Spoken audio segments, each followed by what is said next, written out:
Hello, thank you all so much for joining me on whichever platform this may be. Welcome to Chef Dan's Cutting Truth, the show that brings you the recipe for New York Giants success. I am your host, Chef Dan, and right now it looks like the recipe isn't working. Coming off of a Week 3 loss against the Chiefs, I don't know, we definitely need to change something up, man. We need to change up the soup in the kitchen, but we'll talk about that a little bit. Coming off that Week 3 loss against the Chiefs, it was a very, very rough game in the second half. In the first half, the Giants were kind of contending with the Chiefs. Cam Scatterboo had amazing runs. Tyrone Tracy also had some amazing runs. We saw some brilliant catches by Darius Slayton here and there. Also, I believe we had a tight end catch that ran up the middle of the field, which is rare coming from Russell Wilson, if we know what Russell Wilson is capable of on the field. But that kind of ended in the first half. Cam Scatterboo, he was able to get his first NFL touchdown, I believe. So congratulations to him. He had some very impressive tough runs, the type of tough runs that we saw him capable of when he was in Arizona, when he was a Sun Devil. So Cam Scatterboo had a very, very impressive first half. The Giants' defense also had a very impressive first half, kind of holding the Chiefs to about, I believe, 13 or 16 points in the first half. Giants defense were really able to do some good things, caused 2 fumbles, so that was really good. Brian Burns, he had an injury scare but was able to return back to the field, so that was a very nice thing. But all in all, it amounts to nothing if the quarterback can't do his job. And in this game, Russell Wilson threw for two interceptions that were just bad interceptions. One of them tried to force it to Wan'Dale Robinson, deep ball. The second one tried to force it to Malik Nabers. Dude wipes. The leaves may be falling, and the dumps are calling. Dumpkin spice season is here.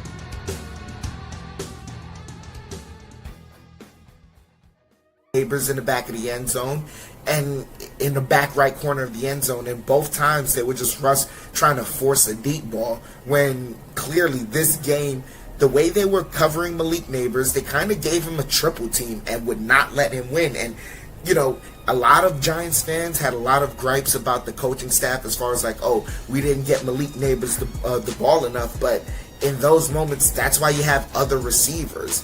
And our receiving core may not be the best of the best, but we definitely have some guys. Our tight end group is clearly not been showcased to the best of their ability. Wan'Dale Robinson, Darius Slayton, those are guys that definitely you could have continued to make some improvements down the field. And that's some things that I don't think that the coaching staff didn't scheme up. I think those are things that Russ didn't see on the field, or some things he didn't have the time to pull the trigger on. Granted, because later on in the second half of the game, we know Andrew Thomas was able to make his return, but they only played him for a half of the game because he really didn't play throughout training camp or any of the preseason games, and that was his first bit of action. So they definitely weren't going to play him the full game. But if you're a Giants fan, you were watching this game, you kind of saw the writing was on the wall. And that's where we kind of have to move on from this game onto the next game, with the Giants defense still being banged up. Hopefully they can defend well in this Week 4 game against the Chargers. But the biggest storyline coming out of this is that Brian Daboll is officially benched Russell Wilson, and Jaxson Dart will be starting for the foreseeable rest of the future, barring any injuries. Knocking on wood. Yeah.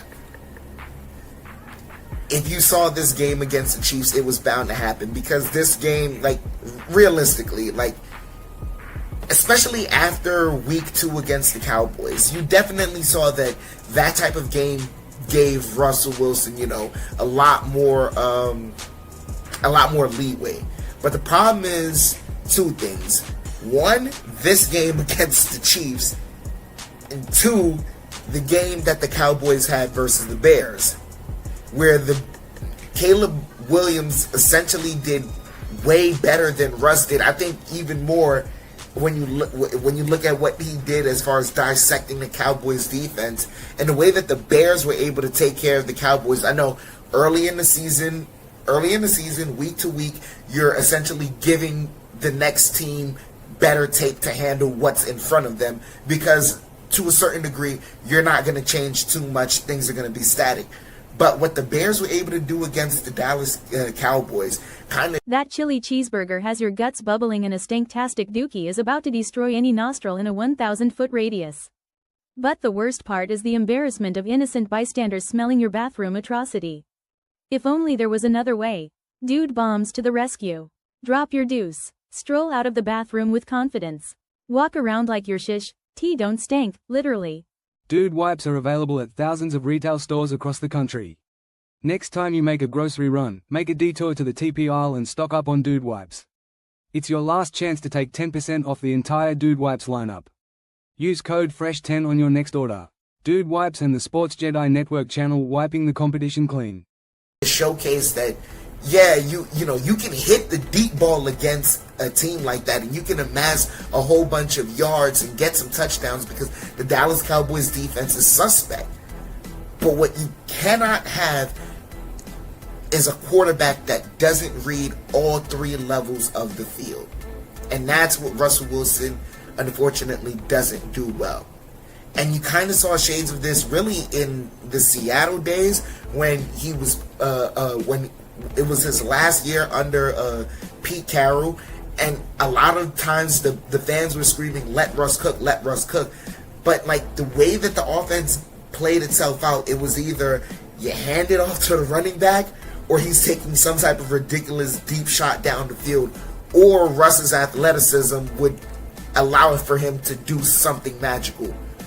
Right now, the athleticism takes away the magicalness because he doesn't have as much athleticism as a younger Russ does. So once you take that away, it becomes a two-option game.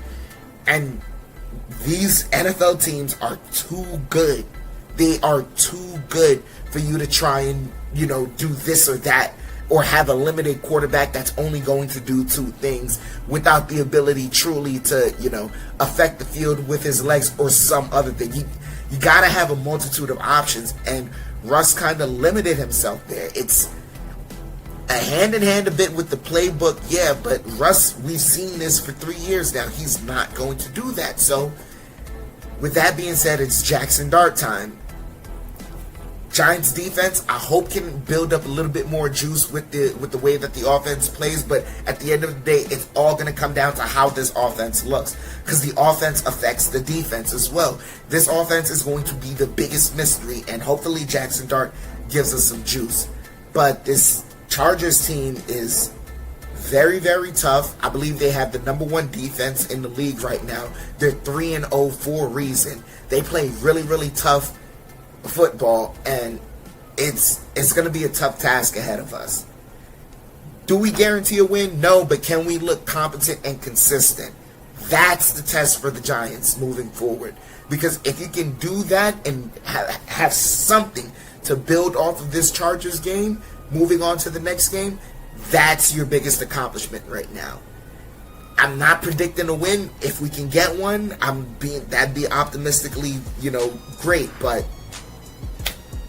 Giants gotta build up on something, and hopefully that time will be with Jaxson Dart into the game.